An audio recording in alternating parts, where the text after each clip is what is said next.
Good morning. It's Monday, December 15th, and this is Connecticut Today, CT Insider's daily audio briefing. Catch up on Connecticut. All news, no noise, in under 5 minutes. We're starting off with a quick look at the weather. A blast of cold Arctic air is bringing below-zero wind chills to parts of Connecticut today, with actual high temperatures only reaching the 20s. We'll have the full weather update at the end of the briefing. In today's headlines, Governor Ned Lamont has authorized $70 million from the state surplus to extend Access Health STIS programs for a year, following a narrow U.S. Senate vote that defeated efforts to extend federal Affordable Care Act subsidies. Lamont said, quote, "For everybody earning up to $56,000, there will be no change in your health care costs." The move is expected to help more than 100,000 low and middle-income families, with partial subsidies available for families earning up to $186,000 annually.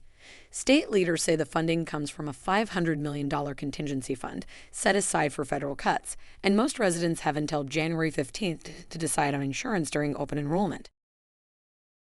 State health officials have confirmed Connecticut's first measles case in more than 4 years, involving an unvaccinated student under age 10 at Christian Heritage School in Trumbull.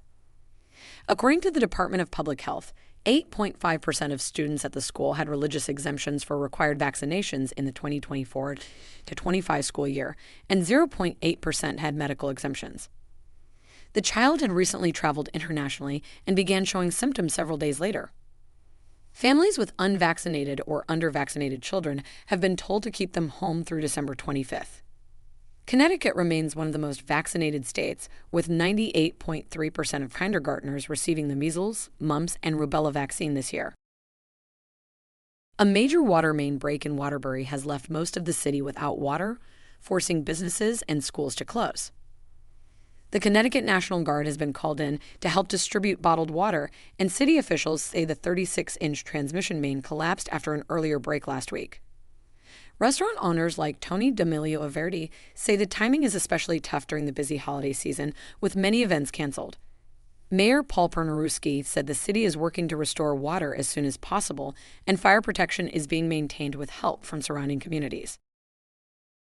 A Berlin-based nonprofit, Boxes to Boots, had nearly 900 care packages for military personnel returned by the U.S. Postal Service due to new customs regulations requiring more detailed package descriptions.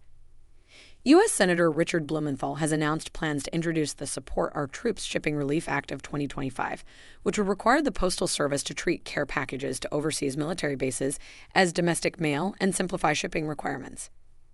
The USPS said it worked with the nonprofit to resolve the issue, and the packages are now being sent to the troops. Package theft remains a problem across Connecticut, with police and security experts noting that video cameras may not always deter so-called porch pirates. Detective Christian Bruckhart of New Haven recounted catching a package thief in the act, but research shows that only about 10% of victims report package theft to police, and most stolen items are not recovered. Police recommend using lockboxes or instructing delivery drivers to leave packages out of sight.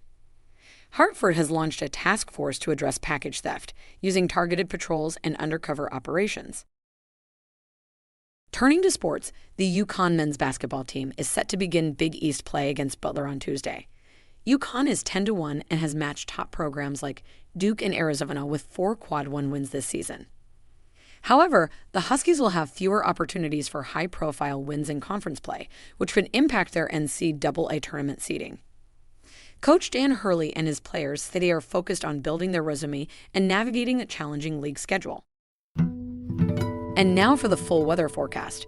Connecticut is starting the week with wind chills dipping below zero and highs only reaching the 20s. Skies will stay mostly sunny, and temperatures are expected to gradually warm up through the week, reaching the 40s by Thursday and possibly around 50 degrees by Friday. Thanks for listening. For more local news, visit ctinsider.com. This digest was partially generated by AI and then reviewed and edited by our newsroom staff.